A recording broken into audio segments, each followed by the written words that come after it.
Hey y'all, hey, how y'all doing today? Welcome back to my channel. If this is your first time here, welcome. If this is not your first time here, thank you for coming back to see your girl, because like I've told y'all before, I really appreciate it. Like I told y'all, I just be coming on here with random little story times that I be popping up in my head. I'd be like, oh, okay, let me go on here and talk about it, just because I still remember the things. All right, so today's story time will be about the first time that your girl got fired from any job in her life. All right, y'all. So, this story time does include some type of alcohol consumption at an early age, and I'm just not gonna speak on how old I was at this time. We're just gonna say I was young and I should not have been drinking.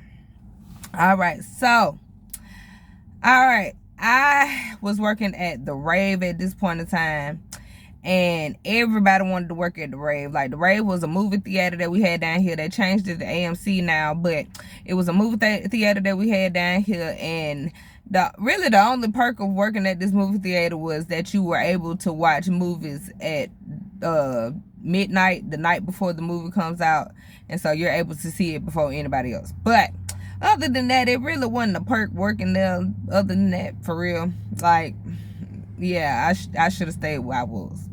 So, like I said, I was working at the Rave, and on the night before this happened, I had got picked up by my boyfriend, which was, well, he was then my boyfriend, and now he is my husband. And so he came and got me from work the night before, and we had some drinks, and we had way more drinks than we should have had, especially at the age that I was at, and it being my first time drinking. I should not have drunk as much as I did, but I did, and I regretted it. And so the next morning, I had a hangover out of this world. Like, I felt like I was dying, y'all. Like, my stomach was hurting. I felt nauseous all day. My head was hurting. It was spinning. It was a lot going on. Like, I just felt like crap. So I go to work the next morning. I had to be at work at 8 o'clock the next morning. Now, I didn't get in the house till after 12 o'clock, but I thought that I was going to be okay. I thought that I was going to be able to lay down, and that was going to be it. I didn't know that alcohol has the effect that it does.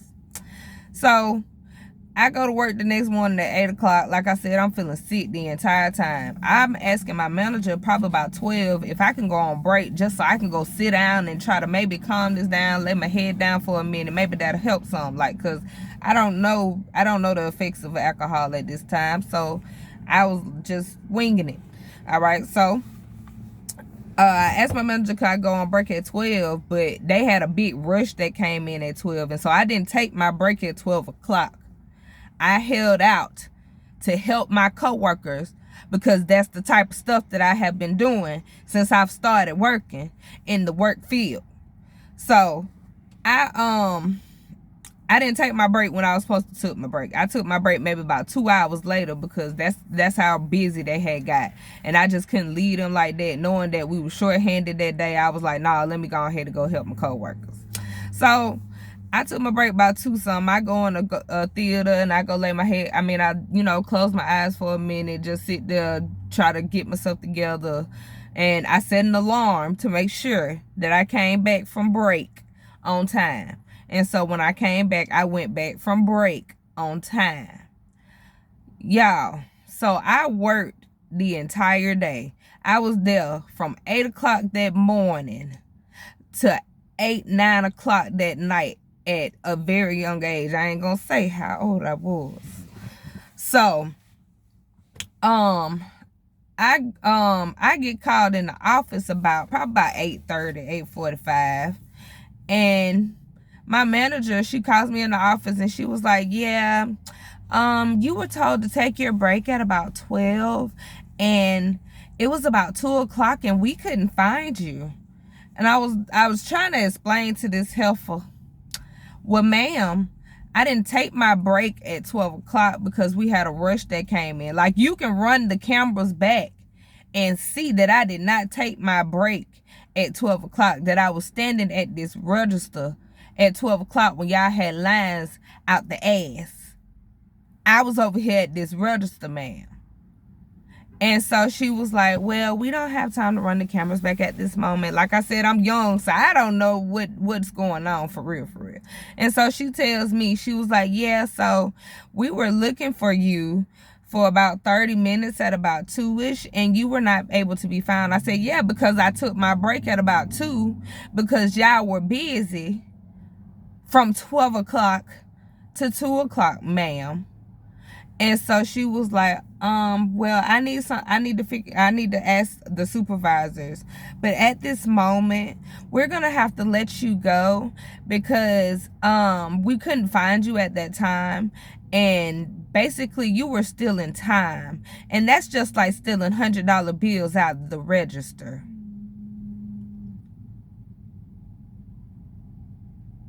Say what, ma'am? Yeah, we're gonna have to let you go because yeah, that's like stealing time. I mean, that's stealing time, and that's like stealing money out of the register. Ma'am, now I know my mama taught me better than that. I know my mama taught me better than that. And you ain't even gonna take the time out to try to run your cameras back to see if I was on break or not at 12 o'clock, or if I was at this register from 12 to 2 and I feel sick as a dog right now, and you're not gonna run these cameras back to see if I eat woman.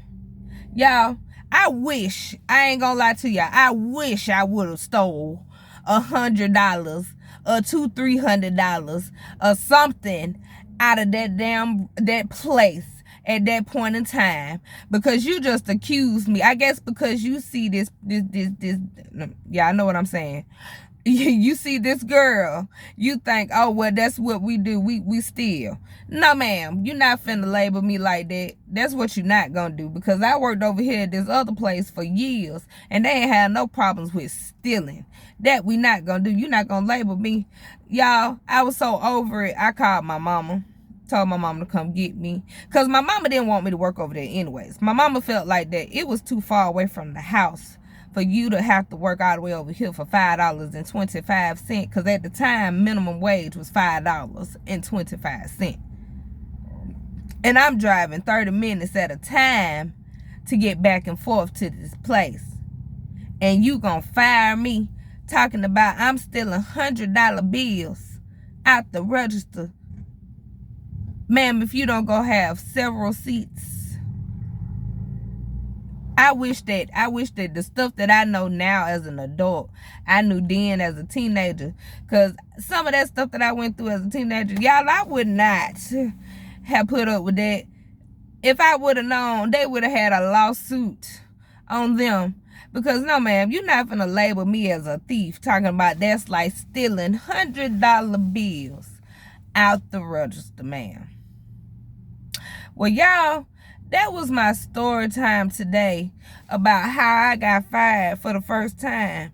And yes, I was heartbroken about my little job, even though I was unable to watch any of the movies on Thursday night, because y'all know we had school the next day. And so we weren't finna watch no movies on no Thursday night. And that, like I said, that was the only perk of working at the movie theater. I hope y'all have a wonderful day today. I hope y'all have a prosperous day today. I'm about to go in our favorite steakhouse to see if we can make us a couple dollars today. Yesterday I did pretty good, y'all. I made about $260 yesterday. I did pretty good, and I worked a double though, y'all. So I feel like it could have been a little bit better, but I'm gonna take my blessings like I can get them.